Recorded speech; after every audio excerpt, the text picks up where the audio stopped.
जनता ही भगवान है। जनता की सेवा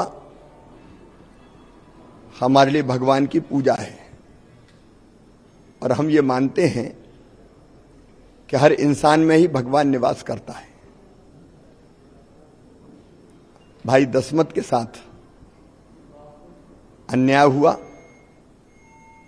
मेरा मन दर्द, पीड़ा और व्यथा से भर गया। इसलिए मैंने दशमत को यहां बुलाया और मन चूंकि गहरी वेदना से भरा हुआ था, मन में बहुत तकलीफ थी कि एक बहुत अमानवीय घटना हमारे भाई के साथ घटी। मैं व्यथित था और मैं अंतरात्मा से मानता हूं कि गरीबी हमारे लिए पूज्य है और उसका अपमान मतलब हम सबका अपमान है। मन की व्यथा और पीड़ा कम करने के लिए मैंने आज दशमत को यहां बुलाया। मैंने दशमत के पैर धोए, पानी माथे से लगाया ताकि मेरी व्यथा और दर्द कम हो सके। मन में जो पीड़ा थी उस पीड़ा को मैं कम कर सकूं। एक तरफ जिसने अन्याय किया उसको कड़ी सजा, और जो अपराध करता है, अन्याय करता है, उसका कोई धर्म नहीं होता, कोई जाति नहीं होती, कोई पार्टी नहीं होती। और इसलिए जिसने अन्याय किया उसको कड़ी सजा और जिसके साथ अन्याय हुआ उसको कलेजे से लगा के उसकी पीड़ा भी कम करने की कोशिश। मैं प्रदेशवासियों से भी अपील करना चाहता हूं कि हम सबके प्रति और विशेषकर गरीबों के प्रति, हमारे ऐसे भाई बहनों के प्रति हम मानवीयता, करुणा, प्रेम, दया और संवेदना से भरे रहें, क्योंकि एक ही चेतना के तो अंश है हम सब। उसी भगवान ने एक ने हम सबको बनाया है, तो इंसान में कैसा भेद। हम कोई भेद ना करें। सम्मान और सुरक्षा गरीब के लिए भी जरूरी है, आत्मसम्मान गरीब का भी है, उसको हम बनाए रखें। और ये संदेश भी शासन और प्रशासन को, दशमत का पैर धोना, चरण धोना एक संदेश भी है कि गरीबों के साथ में किस संवेदना के साथ उनकी सेवा करता हूं, और कोई गड़बड़ करेगा तो उसको कठोरतम सजा मिलेगी।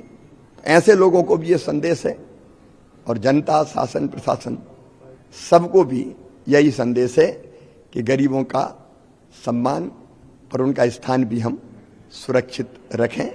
दशमत मेरा साथी है, मेरा भाई है। हर परिवार की जो जरूरतें होगी, आवश्यकता होगी, उसका भी ध्यान रखेंगे, उसके सम्मान और सुरक्षा की भी चिंता करेंगे। सुदामा की भी संज्ञा दी है, दशमत को अपनी बातचीत में मेरे मन में सहज भाव आया। मैं कोई भगवान कृष्ण जैसा नहीं हूं, लेकिन मुझे लगा कि मेरा भाई आया है तो मैं प्रेम से उसको गले लगाऊं और उसको सम्मान देने की कोशिश करूं। यही भाव मेरे मन में था। सर, इस तरह की घटना दोबारा ना हो उसको लेकर के कहीं ना कहीं दो ही चीजें, एक संदेश कि गरीब की इज्जत सबसे बड़ी है हमारे लिए, और दूसरा कठोरतम दंड ताकि कोई ऐसी हिम्मत ना करे।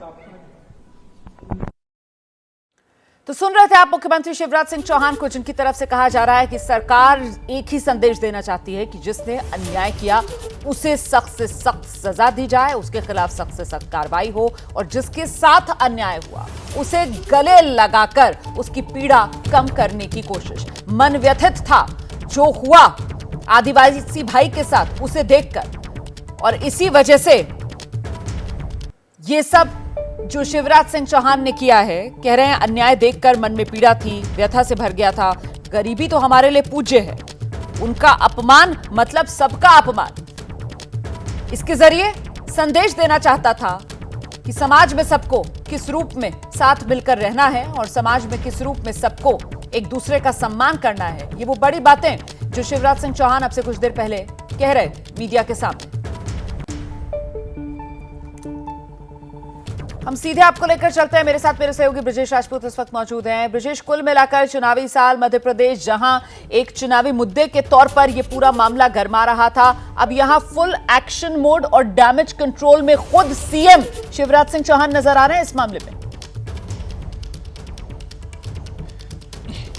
बिल्कुल रोमाना, ये पूरा जो डैमेज कंट्रोल में है इसमें हो रहा है, इसमें शिवराज सिंह चौहान खुद तो मुख्य कैरेक्टर का रोल निभा रहे हैं, साथ में इसमें पूरा एक्शन है, ड्रामा है, इमोशन है, सब कुछ है और सस्पेंस भी है। तो कुल मिला के एक डैमेज कंट्रोल की बड़ी कार्यवाही। एक तरफ कांग्रेसी लोग सीधी में इस व्यक्ति के घर के बाहर धरना दे के बैठे हैं, जिसमें इसके परिजन भी शामिल हैं, और सिर्फ इसी व्यक्ति को लेके भोपाल ले आया गया है, मुख्यमंत्री से मिलवाया गया है। और मुख्यमंत्री यहाँ जो जितना कुछ कर सकते हैं उसको अपने साथ रख रहे हैं, उसके पैर धो रहे हैं, उसको तिलक लगा रहे हैं, शाल ओढ़ा रहे हैं, उसको अपने साथ ले जाके वो उनका रोज का एक जो दस्तूर होता है एक पेड़ लगाने का, वहाँ भी ले जा रहे हैं, उससे पौधारोपण भी करवा रहे हैं और उसको सुदामा कहा है। तो कुल मिला के एक मुख्यमंत्री जो कुछ कर सकते हैं, मुख्यमंत्री की भलमन साहत के सहारे वो जो कुछ कर सकते हैं इस डैमेज कंट्रोल करने के लिए कर रहे हैं। मगर मुख्यमंत्री की भलमन साहत अपनी जगह है, पूरे देश और पूरे प्रदेश में एक जो संदेश जाना था वो जा चुका है, और निश्चित ही बीजेपी इसकी भरपाई करने के लिए लंबा वक्त खपाना पड़ेगा। इसमें लगातार एक्सरसाइज करनी पड़ेगी, क्योंकि बीजेपी इस बार आदिवासी वोटों के लिए बहुत कंसर्न थी। मध्य प्रदेश में 47 आदिवासी रिजर्व सीटें हैं, जिसमें 31 सीटों पर पिछली बार कांग्रेस जीती थी और 15 सीटों पर बीजेपी रह गई थी। इस बार बीजेपी की पूरी पोल स्ट्रेटजी यही थी कि इस आदिवासी सीटों को जीतना है। अभी कुछ दिनों पहले प्रधानमंत्री शहडोल आए थे, वहाँ आदिवासियों के बीच गए थे, मिले थे। रानी दुर्गावती रिजर्व 47 सीटें मध्य प्रदेश, 230 विधानसभा सीटों वाला जो प्रदेश है, और वहां पर यकीनन बीजेपी की रणनीति को बड़ा धक्का लगता हुआ नजर आ रहा था। जिस तरीके से ये आदिवासी व्यक्ति के अपमान का मुद्दा चुनावी तौर पर कांग्रेस गरमाती हुई नजर आ रही थी, और अब इस मामले में मध्य प्रदेश सरकार खुद सीएम डैमेज कंट्रोल में।